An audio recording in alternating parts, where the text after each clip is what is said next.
Selamat pagi, Narasi Pagi kembali hadir dengan sejumlah kabar terkini bersamaku Deborah Mulia. Ada warning nih dari Kapolri untuk anggotanya yang melakukan pelanggaran, juga update kasus dari pembunuhan Brigadir Yosua. Dari dunia transportasi, pembangunan MRT fase 2A dimulai.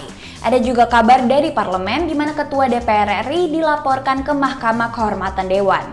Waduh, ada apa lagi nih Bu Puan? Yuk kita cek selengkapnya. Kapolri lagi-lagi mewanti-wanti jajarannya untuk gak melakukan pelanggaran.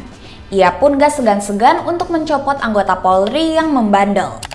Kapolri Jenderal Listio Sigit Prabowo tegas mengingatkan seluruh jajaran polisi untuk gak melakukan pelanggaran, khususnya yang mencederai rasa keadilan di masyarakat. Instruksi ini ia sampaikan langsung pada 12 September 2022. Jenderal Listio menggunakan analogi ikan busuk untuk menggambarkan bagaimana kesalahan dan kekeliruan juga dominan terjadi dari pucuk pimpinan.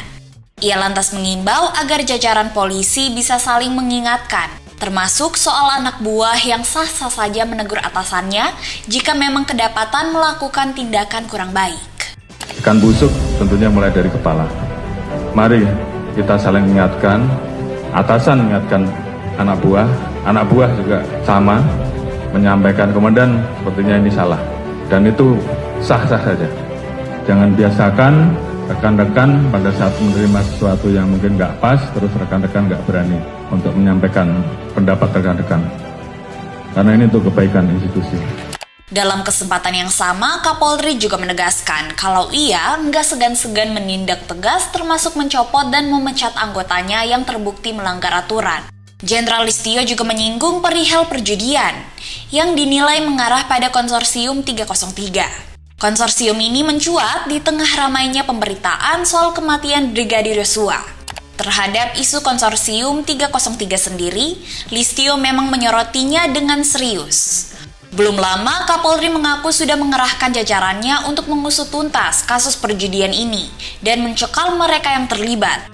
Ia bilang ini demi menjaga marwah dan kepercayaan masyarakat terhadap institusi Polri. Jadi kalau masih ada yang kedapatan melanggar terkait dengan masalah judi, terkait dengan masalah penyakit masyarakat, negara sedang pusing, bebannya cukup berat terhadap kejahatan-kejahatan kekayaan negara, tolong diberantas.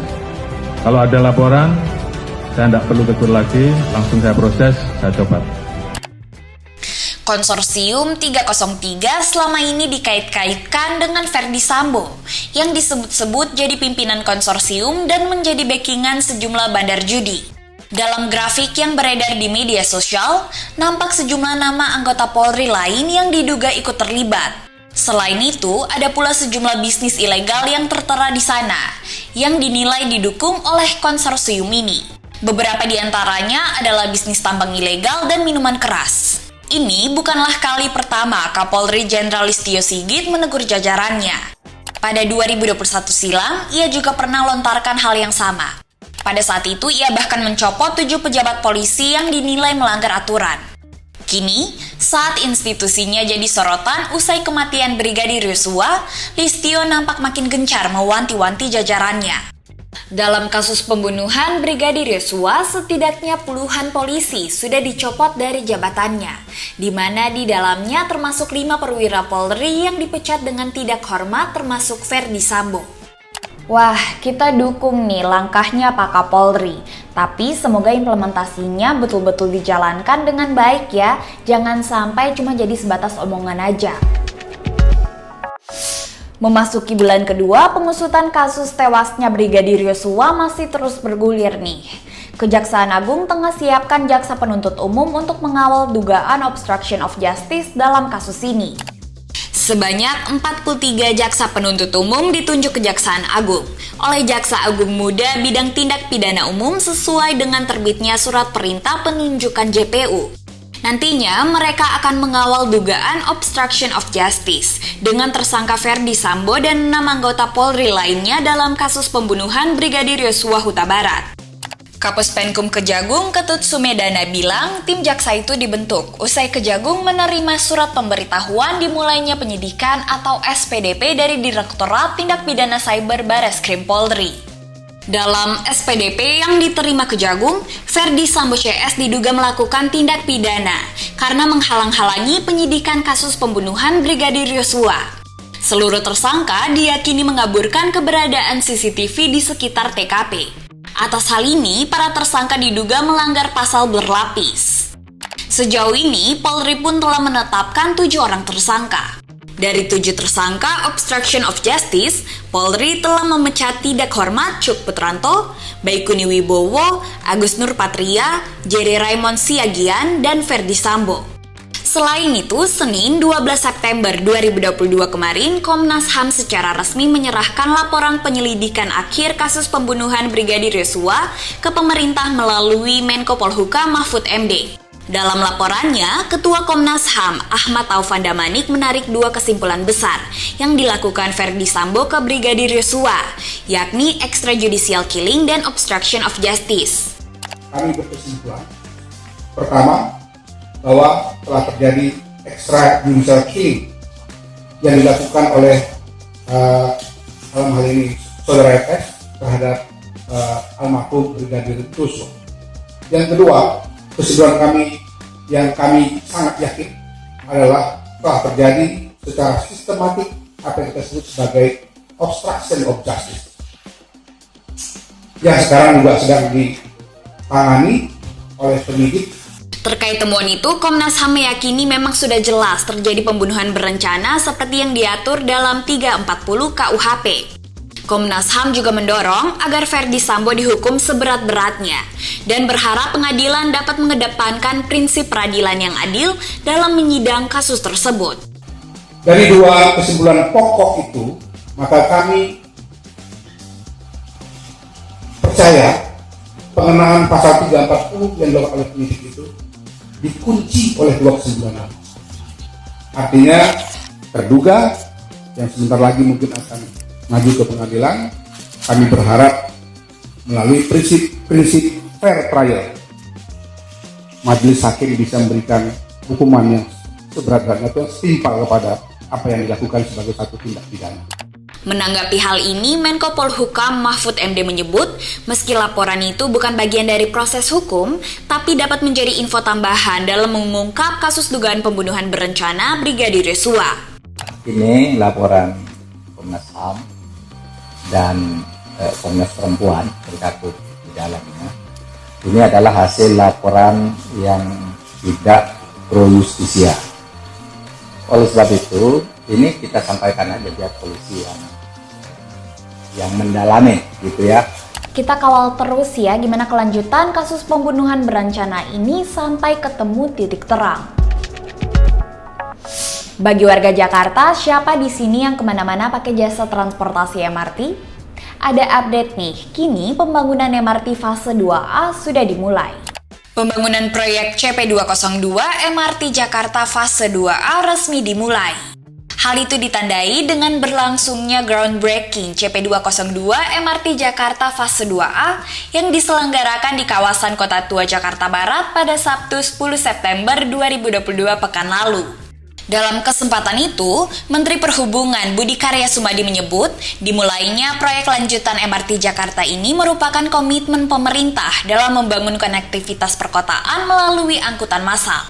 Ia mengungkapkan pemerintah juga akan terus konsisten membangun angkutan massal yang bisa menghubungkan tempat-tempat wisata. Rute MRT fase 2A ini akan melewati kawasan warisan sejarah seperti Kota Tua. FYI, pembangunan MRT fase 2A ini rencananya terdiri dari 7 stasiun bawah tanah yang akan membentang sepanjang 6,3 km mulai dari Tamrin sampai ke Jakarta Kota.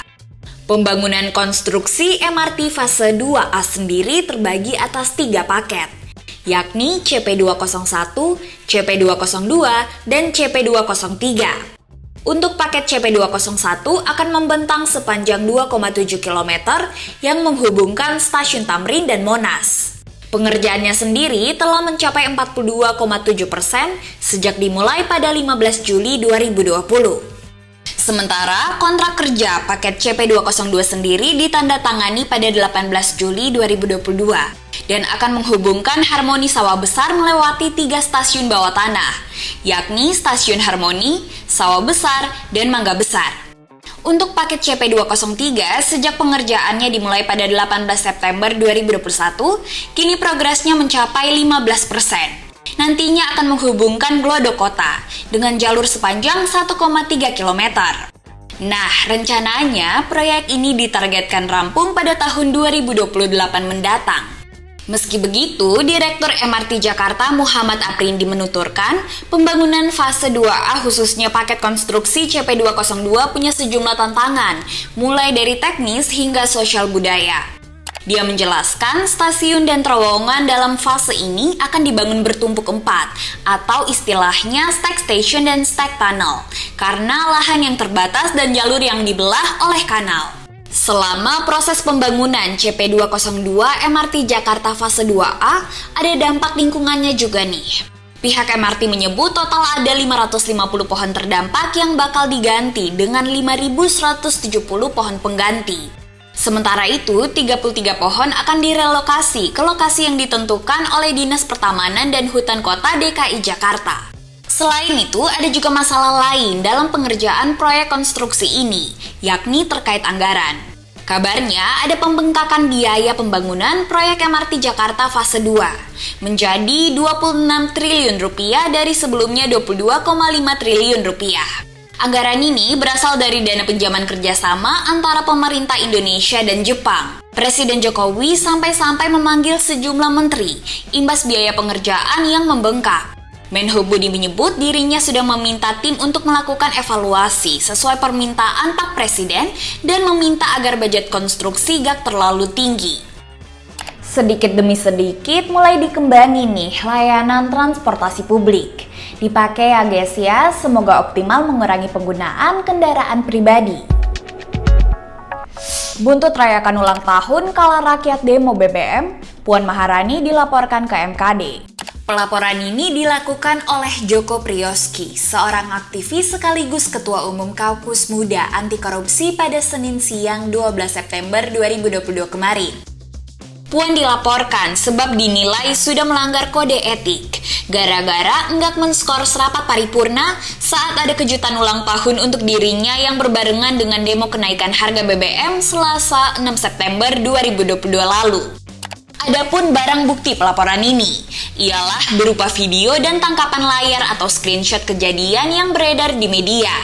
Sebagaimana yang diketahui, pada 6 September lalu terjadi demonstrasi penolakan kenaikan harga BBM oleh kelompok buruh. Di saat yang bersamaan, DPR tengah mengadakan rapat paripurna yang beragendakan pidato oleh Puan Maharani dan penyerahan laporan kinerja DPR tahun sidang 2021-2022. Namun, di tengah-tengah rapat, terdengar sorak-sorai ucapan ulang tahun untuk Puan. Semoga Tuhan melindungi kamu.